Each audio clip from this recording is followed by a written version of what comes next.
மகேஷ் பேச்சு மூச்சு இல்லாம மயக்கத்துல இருக்கிறத பார்த்தா பயமா இருக்கு. பேசாம நான் போய் போலீஸ்ல எல்லா உண்மையும் சொல்லிடலான்னு பாக்குறேன். அவசரப்பட்டு பேசாத.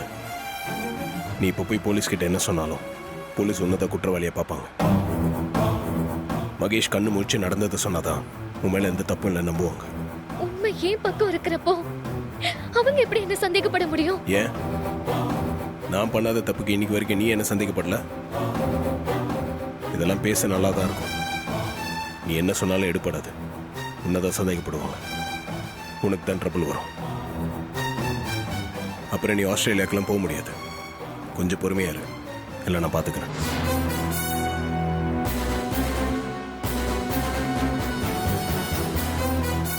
உன்னால என்ன பண்ண முடியும்?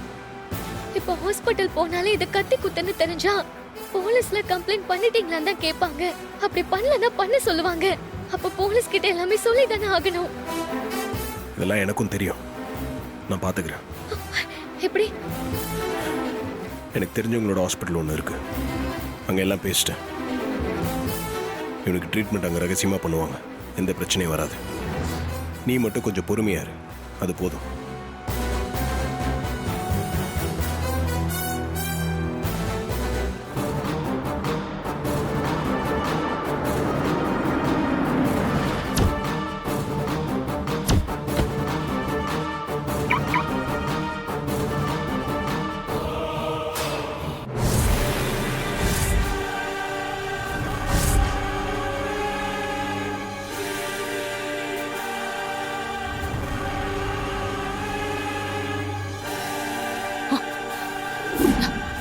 எங்க?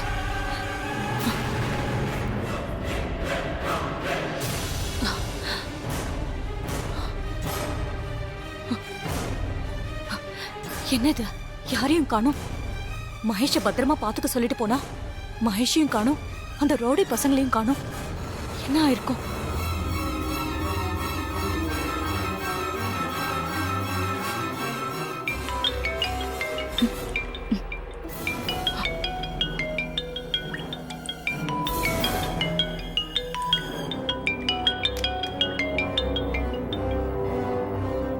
என்ன போன் இங்கே இருக்கு? அப்படின்னா ஏதோ அசம்பாவிதம் நடந்திருக்கு. அதான் போனை போட்டுட்டு ஓடி இருக்காங்க. ஒருவேளை அந்த மாயா இந்த இடத்த தெரிஞ்சுக்கிட்டு மகேஷ் எங்கேருந்து கூட்டிட்டு போயிருப்பாளோ? ச்சே, அப்படின்னா தப்பாயிடுமே. அவ மகேஷ ரேவதி கிட்ட கூட்டிட்டு போய் எல்லாத்தையும் தப்பு தப்பா மாத்தி சொல்லிடுவாளே. சொல்லக்கூடாது, அப்படி நடக்க கூடாது.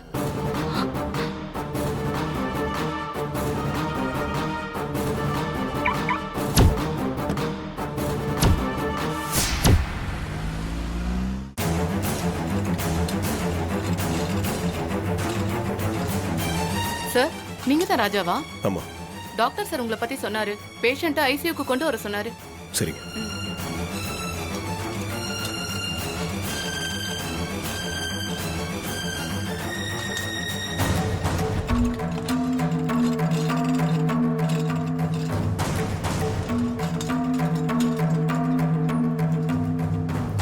நீங்க தானே ராஜா?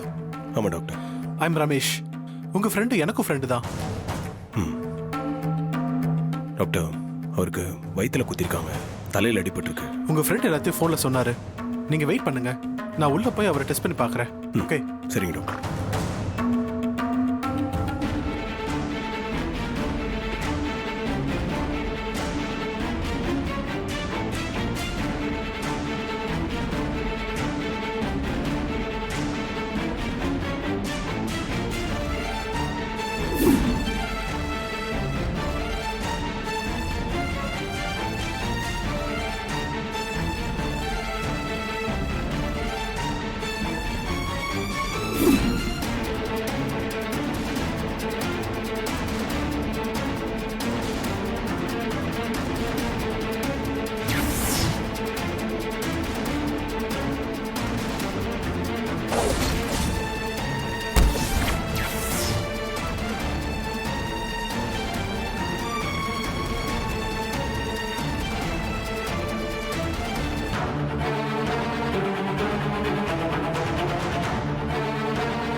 மகேஷ்க்கு ஒன்னும் ஆகாதுல்ல. அவரை காப்பாத்தணும்ன்ற நல்ல எண்ணத்துல தான் போனேன். ஆனா கடைசியில இப்படி ஆயிடுச்சு. ஒருவேளை நான் போகாம இருந்திருந்தா மகேஷ்க்கு இப்படி ஒன்னும் ஆயிருக்காதுல்ல. இப்போ எதுக்கு பயப்படுற? அவனுக்கு ஒன்றும் ஆகாது. நடந்த எதுக்கும் நீ காரணம் இல்லை. கொஞ்சம் பொறுமையா இரு. டாக்டர் வரட்டும், என்ன கண்டிஷன் கேட்போம்.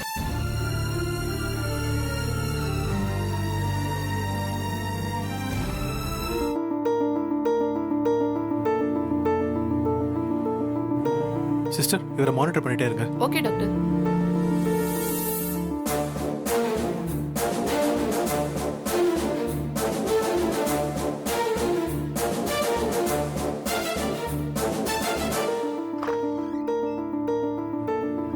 டாக்டர், இப்போ எப்படி இருக்காரு? ஒன்றும் பிரச்சனை இல்லையே? கத்தி குத்தால எந்த பிரச்சனையும் இல்லை. அதுக்கு தையல் போட்டு சரி பண்ணிட்டோம். ஆனா பின் மண்டையில பலமா அடிபட்டிருக்கு.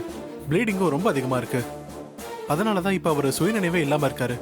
கிட்டத்தட்ட கோமா ஸ்டேஜ்ல இருக்காரு. கோமாவா? கோமா ஸ்டேஜில் இருக்காரா? ஆமா, அந்த ஸ்டேஜ்ல தான் இருக்காரு. எப்ப கண்மொழிப்பாருன்னு தெரியாது.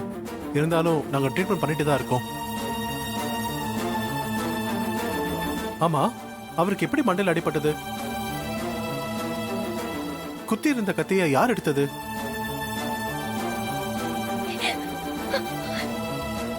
டாக்டர், அவங்களுக்குள்ள நடந்த சண்டையில ஒருத்தன் கத்தியில குத்தி கீழே தள்ளிட்டான். அப்பதான் அவருக்கு தலையில அடிபட்டுச்சு. குத்தி இருந்த கத்திய நான் தான் டாக்டர் எடுத்தேன்.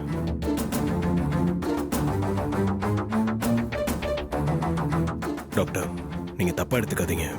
அவருக்கு எப்போ கான்சியஸ் வரும்? அது இப்ப சொல்ல முடியாது. கொஞ்சம் வெயிட் பண்ணி தான் பார்க்கணும். இல்லை டாக்டர், மகேஷ் கண்ணு முழிச்சு நடந்த உண்மையை சொன்னாதான் இந்த பிரச்சனை ஒரு முடிவுக்கு வரும்.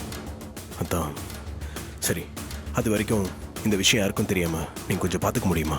சரி சார், அதை நான் பார்த்துக்கிறேன். நீங்க கவலைப்பட வேண்டாம். நீங்க இங்கேயே இருக்கணும்னு அவசியம் இல்லை. நீங்க கிளம்பலாம். எல்லாத்தையும் நாங்க பார்த்துக்கிறோம். தேவைப்பட்டா உங்களுக்கு கால் பண்றேன். சரிங்க டாக்டர்.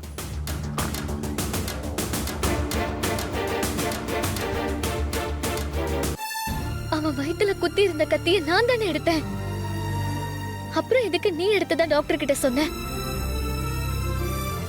இதுல உன்னை இன்வால்வ் பண்ணா அது உன்னை மட்டும் பாதிக்காது, மொத்த குடும்பத்தையும் பாதிக்கும். அது மட்டும் இல்ல, நீ நினைச்ச மாதிரி வெளிநாட்டுக்கெல்லாம் போக முடியாது.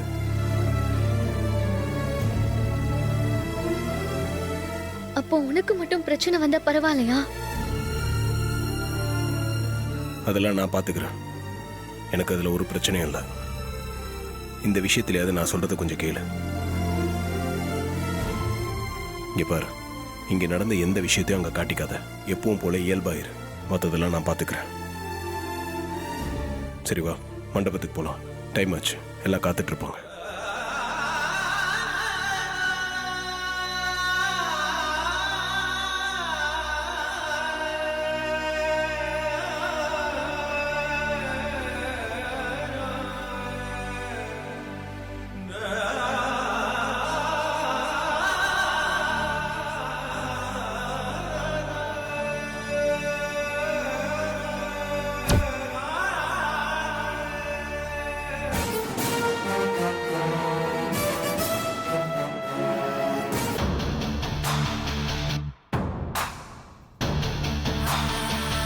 மகேஷ் இன்னும் கிடைக்கலையே.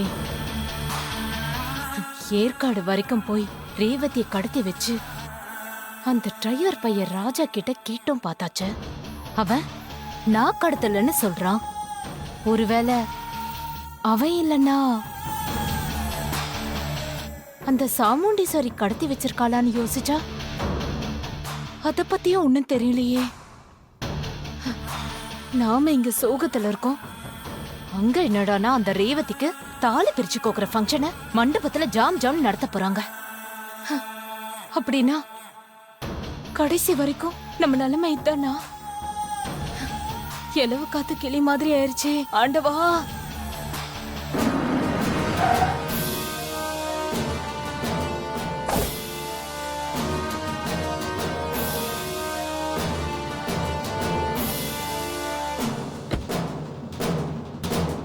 இப்ப இதுக்கு இந்த பொம்பளை இங்க வரா? ஏதாவது பிரச்சனை பண்ண வந்திருக்காளோ? முகமே சரியில்லை, ஒரு மாதிரி கடுப்பா வராளே. ஏய், நீ உடனே கிளம்பி என் கூட மண்டபத்துக்கு வா. என்ன அதிகாரம்லாம் தூள் கலப்புது? என்ன எதுக்கு மண்டபத்துக்கு கூப்பிடுறீங்க? நான் இதுக்காக உங்க விசேஷத்துக்கு அங்க வரணும்? ஏய், உன்னை நான் ஒன்னும் விருந்து திங்கறதுக்கு கூப்பிடல. வேற எதுக்கு கூப்பிடுறீங்க? நீ அங்க வரணும். அங்க வந்து ரேவதி கிட்ட உனக்கும் உன் குழந்தனுக்கும் இருக்கிற தப்பான உறவை பத்தி சொல்லணும். அப்பதான் என் மேலயும் என் மாப்பிள்ள மேலயும் இருக்கிற கோவம் அவளுக்கு போகும். அட்லீஸ்ட் அவ ஒரு சந்தோஷமான வாழ்க்கையாவது வாழ்வா. ஓ, உங்க பொண்ணு சந்தோஷமா வாழ்க்கைய ஆரம்பிக்கிறதுக்காக நான் இதை செய்யணுமா? சரி, ஓகே. அப்புறம் வேற என்னெல்லாம் செய்யணும்? என்னடி நக்கலா?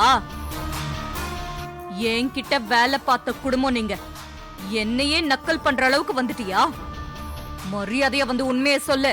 ஹம், நான் இருக்கிற நிலைமையில எனக்கு பயமே விட்டு போச்சு.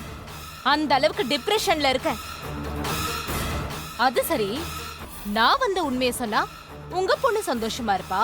அதனால எனக்கு என்ன பிரயோஜனம்? என்ன சொல்ற? எனக்கு அதுல ஏதாவது ஆதாயம் இருந்தா தானே உண்மையை சொல்ல முடியும். சும்மா வந்து சொல்றதால எனக்கு என்ன லாபம்? இங்க பாருங்க, என் மகேஷ் கிடைச்சிட்டானா நான் ரேவதி கிட்ட மட்டும் இல்ல, எங்க வேணாலும் வந்து உண்மையை சொல்றேன். இங்க பாருங்க, எனக்கு அவன் கிடைச்சிட்டா போதும். நான் யார் வாழ்க்கையிலயும் குறுக்க வர மாட்டேன். ஆனா மகேஷ் கிடைக்காம நான் எந்த உண்மையும் சொல்ல மாட்டேன். என்ன இது? இவ சொல்றத பார்த்தா மகேஷ இவ அங்கிருந்து கூட்டிட்டு வரல போல இருக்கு. அப்ப யாருதான் அவனை அங்கிருந்து கூட்டிட்டு போயிருப்பாங்க? ஒண்ணுமே புரியலையே. என் வாழ்க்கையில ஒரே சந்தோஷம் மகேஷ் மட்டும்தான். அவன் மட்டும் எனக்கு கிடைச்சிட்டா போதும். அவனை எங்கேயாவது கூட்டிட்டு போய் நிம்மதியா சந்தோஷமா இருப்பேன்.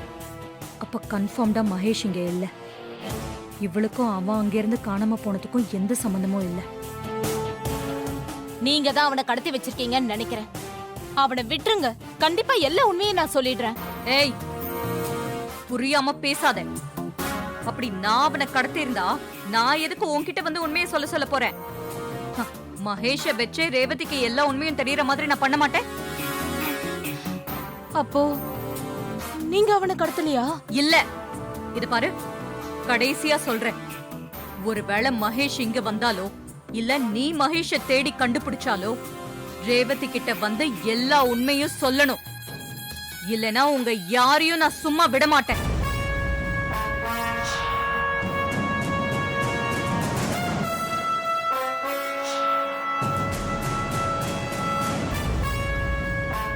அந்த ராஸ்கல் மகேஷ் எங்கதான் போயிருப்பான்? ஒருவேளை தப்பிச்சு மண்டபத்துக்கு போயிருப்பானோ இல்ல மாப்பிள்ள ராஜா கையில மாட்டிருப்பானா? அவரும் அவனை தேடிக்கிட்டு தானே இருந்தாரு. அப்படியே அவன் மாப்பிள்ள கிட்ட மாட்டினாலும் எந்த பிரச்சனையும் இல்லை. அவர் நேரா ரேவதி கிட்ட கூட்டிட்டு போய் உண்மையை தான் சொல்ல வைப்பாரு. அதனால அவர்கிட்ட மாட்டி இருந்தாலும் எந்த பிரச்சனையும் இல்லை. எதுக்கும் மண்டபத்துக்கு போய் பார்ப்போம்.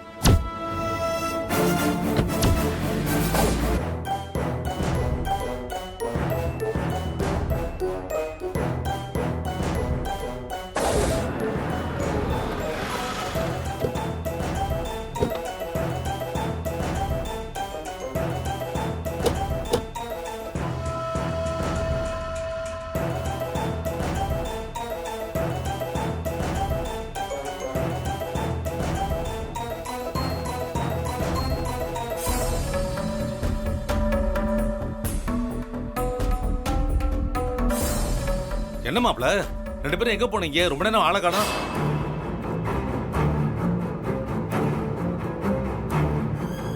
என்னம்மா, ஏன் உன் முகம் ஒரு மாதிரியா இருக்கு? ஏதாவது பிரச்சனையா? இல்லை, அதெல்லாம் ஒன்றும் இல்லை மாமா. தலைவலிக்குதுன்னு டேப்லெட் வாங்குறதுக்காக மெடிக்கல் ஷாப் வரைக்கும் போயிருக்கான். என்னம்மா, தலைவலிக்குதா? இல்லப்பா, முன்ன இருந்தது, மாத்திரை போட்டுட்டேன், இப்ப பரவாயில்ல. ஏய், ரூம்ல வந்து பார்த்தா உன்னை காணும். நான் எப்படி பதறி போயிட்டேன்னு தெரியுமா? வெளியில போகும்போது சொல்லிட்டு போக மாட்டியா? சாரி, அவசரத்துல சொல்லாம போயிட்டேன். சரி வா, ரூமுக்கு போலாம்.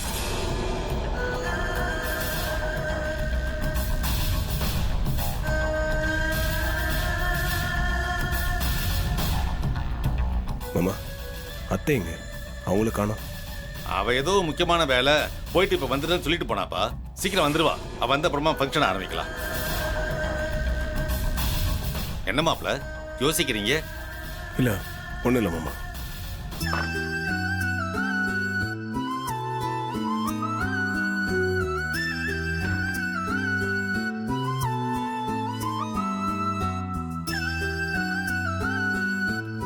என்ன என்னக்கா தலைவலிக்குதுன்னு சொன்ன சுட காஃபி கொண்டு வரட்டுமா?